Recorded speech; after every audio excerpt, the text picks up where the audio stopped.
Okay, guys, we're here today to talk about navigating responsive behaviors. So, my name is Jill Ford. I am the Resource Center Director for Newfoundland and Labrador. And with me is. Hi, I'm Jenni Aitken, and I'm the Resource Center Director, or RCD/social worker for Vancouver Island. So I'm out of Victoria, BC. Yeah, Thank you so much for joining us. You really got the East Coast versus West Coast. We got you covered. I like, what is it? One island on one side of the country, the other island on the other side. So time difference is a bit off, but hopefully we're on par with this today. Okay. So the Huntington Society of Canada, we kind of like keeping this slide up just to kind of remind us our mission statement, to improve the quality of life for those affected by Huntington's disease. And that's why we're all here today. And we just wanted to kind of make sure we're aware that, George Huntington Huntington's disease was first described in 1872. In 1973, Ralph and Ariel Walker founded us. And then we just wanted to give these facts to make sure we, the organization that we all work for. So our resource center directors, we're across the country. There's 16 of us. And what we do, it kind of varies from province to province, but essentially we like to provide to support for our individuals living with Huntington's, but also anybody who comes in contact with Huntington's disease in any way we can support. A lot of my support comes to caregivers, because you guys and caregivers are the ones who are kind of the ones who day in and day out providing support, right? And especially that kind of ties into responsive behaviors, because of navigating those responsive behaviors does typically fall to the caregivers, right? So responsive behaviors is just really why we're all here today, and you're a room full of experts if you've in any way done some caring for somebody who has HD. So what are they? Well, in essence, they are how people react when they're feeling something, but they don't have the words to be able to express that. So and that's basically because of the changes that have happened to the brain. So they may be feeling scared, but they may show it by refusing care or yelling. So these are behaviors that are reactions to something, trying to communicate something that we then have to sleuth our way around trying to figure out what they're trying to communicate.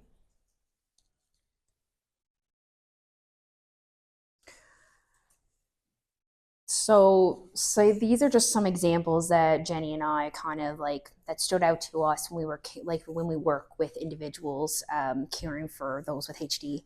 And I think that, one of the biggest one is being stuck on that idea, just that constant notion of okay, I gotta get a shower, I wanna get a shower, I'm gonna get a shower. They may have just had a shower.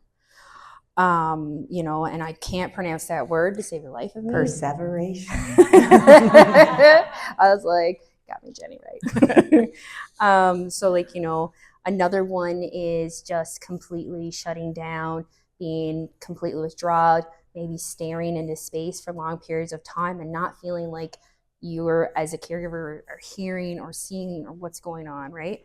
Do they even care?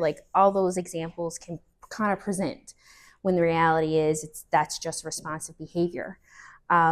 Biggest one, yelling, physically striking out, those are actual pieces we can see and hear. So those are really big ones, and that's when we typically, as RCDs, do get involved to kind of support caregivers in how to navigate this or get more supports involved. But these are just some examples, of what responsive behaviors can present as, and it will vary, but we really wanted to highlight some of those today. So, oh, this is my favorite slide. I'm a really visual learner, so this helps me to really contextualize where the changes are happening. We understand, right? There's changes happening to the person, the disease is progressing, but when we see the brain, that's the normal brain on your left. And on the right side is the Huntington disease brain. So you can see that it's actually being robbed of its space, that cells are dying. And so then we're better able, or at least I am, to understand why it would impact movement and emotions and thinking. So that's what's happening for somebody with HD. Like that's the physical pieces of what's happening. So what's happening for the caregivers, right? So like, we are basically trusted outlets. We are those pieces that are sometimes the closest one to us or our biggest punching bags. And HD can sometimes pack a really big punch. Not intentionally, just how symptoms are presenting. So like, I hear a lot from, and I speak a lot from my clients because you guys are living this and I'm literally providing a platform to kind of discuss it. But like confusion, right? Like, what did I do? Why are they responding this way? What can I do about this? How do I navigate this? Just complete and utter, just like confusion is like, what's going on, right? Frustration, just so agitated and irritated and just like, okay, I can't do this anymore.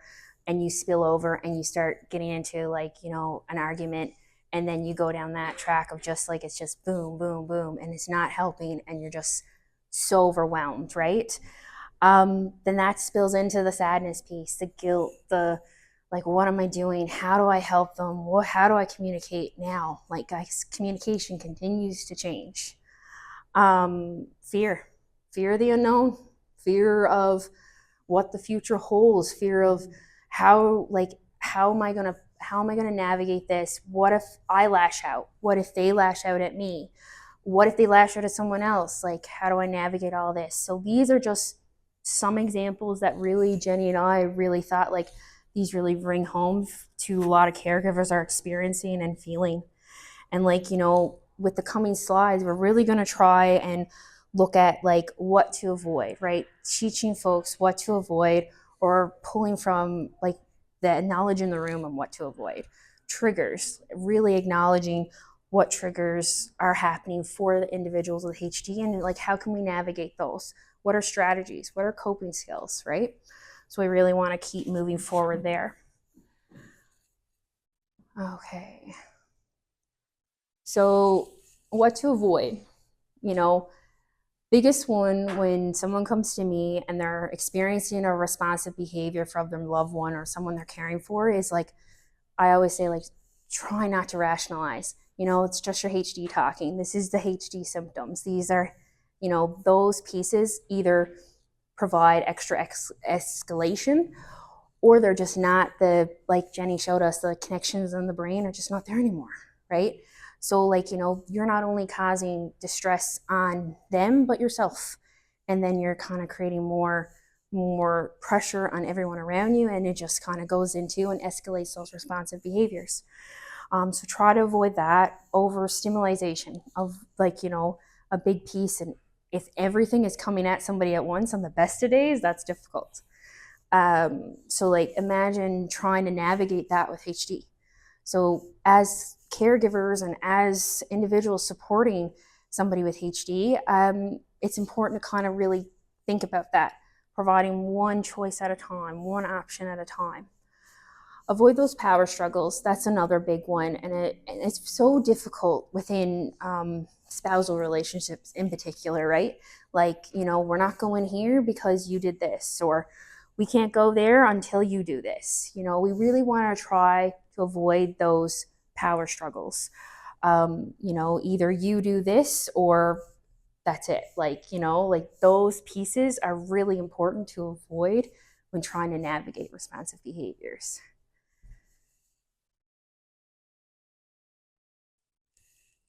All right. So as we're considering some strategies for sidestepping these responsive behaviors, which, by the way, they're so hard, responsive behaviors, oh my goodness. And we'll talk about that throughout this whole session.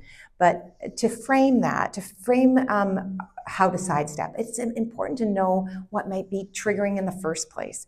And there are 4 main areas to kind of consider, to have in your back pocket or your toolbox or however you want to frame it when you're confronted with a responsive behavior, to understand, what is this really about, so I can prevent this in the future. So there's the 4 that I talk about. There's an acronym for them, and it's UFOs. And I like that because I feel like I'm an alien trying to figure out this, what is going on in this strange land. And so they are things to consider. Overwhelming environment. So, sorry, no, sorry, you. So yes, unmet needs. So we have things to consider. There would be pain or thirst or hunger. Feeling so feeling scared and confused. So any change in routine or change in environment, not understanding what the expectation is. Overwhelming environment. So if it's too many people, too much noise, a lot of stimulation. And lastly, S is for struggles with communication. So we know about word finding, but we also know about the delayed processing. And so if we keep compounding with questions and what have you, we're going to potentially escalate someone to a point of a responsive behavior. So with those 4 things in mind, then you can kind of troubleshoot your way through how you might be able to avoid some of these. But let's look at what that looks like. So in our routine, anytime that there's a change in time, you get to know your person well. Maybe morning is your best time, maybe it's not. You know when to manage a routine, or when to schedule something, or when something is going to be particularly rough. Physical needs, again, the hunger, the thirst, the pain. So having that tumbler with a straw and a wide bottom within range that you can be cueing your person to be drinking or taking in their boost or what have you throughout the day. These are things that are going to help to avoid somebody getting to that point of thirst and not being able to explain what their body needs. Environmental changes with places and people. So moving, we've got a big event, we're looking forward to going to Thanksgiving, and then you're there and different environment, lots of stimulation. I'm not really sure what to be expected of me. We can see how things could escalate. So communication strategies. Really the essence here is we're going to try and keep things simple. And you're probably already doing that as care partners. So we're going to offer limited choices. So this or that, this shirt or that shirt. Not, would you like to wear a pink sweater today, or would you like to wear sweatpants? Or rather than asking, like that's too much, or what would you like to wear today? That may be also beyond what the person is able to kind of articulate. So also yes or no offers. Would you like coffee or tea? And we're going to, let me just take this little bit of instruction, slow down our communications.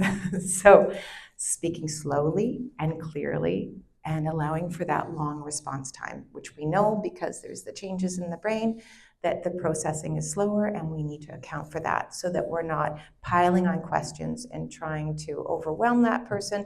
We ask a question and we wait, possibly for up to 60 seconds. You know your person, you know how to manage that. And we're going to use clear, specific guidelines and short reasoning. We're going to have a shower now, and then we'll go out later. So some more strategies just to kind of think about is speaking one-to-one to somebody. Like, you make sure like you eliminate all your distractions as well as providing support, and then they're also feeling like, okay, I have, like that also helps them focus as well. I feel like planning for more time to accomplish tasks really ties into that piece of slowing down that communication and making sure that like you have time to communicate any needs that need to be addressed, or gives that person that individual attention. I know like for today our time is limited. We are speaking very fast. And I know as a Newfoundlander as well, I can speak very fast in my culture. So sometimes I have to really check a lot of my clients. I'm like, all right, we got to slow her down a bit. And we also got to be a bit clearer. So, sometimes I kind of have to do that. Considering the best time of day as well is very important. If mornings are better for folks, then that's when you're going to fit some maybe morning appointments in. Or having any more intense discussions, maybe that you really consider the time of day. Is it after a nap that's good, or is it, after someone eats? Like all those pieces to kind of try and create a space where we don't want to trigger any responsive behaviors, right? So that's always something important I always try to emphasize when working with clients. Has this resonated to this point with any of these troubleshooting skills? Is it resonating with anyone? Yeah, we've got some head nodding. Okay. So now Jill and I very much want to bring the caregivers into focus here, because we know that that's who are having to do this troubleshooting, who are in some ways, bearing the brunt of some challenging responsive behaviors. And though we say, and quite rightfully, this is the disease, not the person, that's speaking here, and that's the truth. But we are human, and so people are going to take it personally, and that's okay. Everybody's flawed. The fact that you're trying is wonderful. You're doing really great, important work. But let's look at ways that we can hopefully find some support and for you. Well, you're building your knowledge of HD, and you're here, and you're in this room, and you're learning. Fantastic. Tick. Right? You're creating your team. Build your team. You've got your informal supports, your friends, your family, your neighbors. You've got your formal supports. You've got your RCDs. I hope you've connected with yours. You've got your doctors, your teams of your medical professionals. Maybe you've got additional counselors or peer support. Whatever that looks like, building your team is going to help you throughout the course of that disease. And attending support groups. Well, Jill and I are big advocates of the support group. We hope that if you don't already have a support group in your life, or haven't had in the past, that you consider it. We have virtual and in-person groups. And to check in with yourself, to ensure that you're doing something for yourself. And so permission to treat yourself. That may just be a cup of coffee, that may just be that you're going to watch a show that you want to watch that night. But also maybe you're wanting to go on a trip, and there's people that can help to get respite care in, so that you do have some time for yourself. So, now we want to talk about like those personal coping strategies you can either do in those moments when things are really, really escalated, right? Because sometimes it's easy to say like, yeah, go for a walk. I can't leave. Like I can't do that right now when I'm about to like lose my temper or explode because I've been trying to get out the door, right? So we were like, okay, well, let's try and think of stuff in the moment. And being a counselor as well in my life, in a different role, I went right to grounding and breathing techniques. And I know you guys probably have heard or have done some breathing techniques before a few sessions here today. But I gave birth very quickly to twins, and my only coping was breathing. That's the only support I got. So I never really believed in how much breathing can help in those moments when you're like, here we go. So, that is definitely a strategy to use. Another one that I tell people to do is open up your freezer and kind of stick your head in there a little bit, because you change your body temperature, right? You are like, okay, what's for dinner? And it just can really help give you a minute to just be like, okay, all right. I need to calm down. And it's like those movies that we see. It's like you need a cold shower, right? So it's that shifting into that piece. And it's a distress tolerance exercise that really can kind of help ground you in those really high, intense moments. This kind of leads into allowing for space. I mean, sometimes, yeah, going for a walk would be great, but sometimes you don't have the time to do that. So running to the washroom because everyone got to pee. So if you have to go pee a couple times more frequently, then that's it. That's what you got to do. So go, go do that. Go like run cold water on your hands. Take those few seconds or minutes that you need to kind of be like, okay, this is hard stuff, right? So like, just to kind of be like, look in that mirror and be like, you got this. This is what I like, this is hard. This is very difficult. Which ties into like that piece of like, it really makes me reflect, this one does, around celebrating positive moments. I think about a client of mine who is like, she would call me and she's like, oh my gosh, Jill, like, I don't know if I can take this anymore. Like, my husband now treats me like I am the worst thing that exists. Like, I am the reason why he is the way he is, right? And she's like, I just can't take it anymore. And then we started talking about things like, what's happening during the day and stuff. And then she says, well, I come down and I get my toast. And I said, do you get your toast? And she goes, no, he always has my toast waiting for me. So then we kind of honed in on that. We kind of talked about those moments. And I said, can you think of any other moments, those positive moments? They could be so small. And she said, well, he always saves me he always saves me the last can of Pepsi. Like those pieces that we need to really anchor on to sometimes. And that could be our only anchor, right? Giving yourself grace. Guys are human. This is a hard disease, as we are all familiar with, right? So I think sometimes it's said so much and so cavalierly nowadays. It's like, give yourself grace. But it's true. Like, it's really true. Because this is a very difficult disease, and we really want to emphasize the importance of how difficult that is. And like, sometimes it requires, like cooling off and sticking your head in that freezer and just like, holy crap. Like, those pieces are important to kind of really emphasize. Okay. So some things to also remember is remaining flexible, right? I think about yesterday in our evening with our keynote speaker about how he, with the video game, and how he wanted to take this trip to Egypt, right? And as he was taking off the pieces like that, I found that very impactful, and that just kind of shapes how we need to be flexible. We need to be like, okay, well, I guess we're not doing that trip now. Or it could be as small as or big as that, right? Yeah. And I know you spoke about something as well. Yeah, I mean, if you've got something that you were looking forward to, oh, we're going out for lunch. It's my big time for me, and it's, yes, I'm with my person, but I'm looking forward to it. And you just see this isn't going to happen. Maybe you get so far as to the restaurant, and you just know you got to pack it up and you got to go. That's not easy, and we're here to support you through that. But that's part of that remaining flexible, so that it doesn't escalate, and then you're left holding that. So like reading the individual, reading yourself, reading the situation. I know it's more stuff for you guys to do and navigate, but sometimes it can be like trying to make it as simple as like, okay, well, we're going to learn to pivot here now.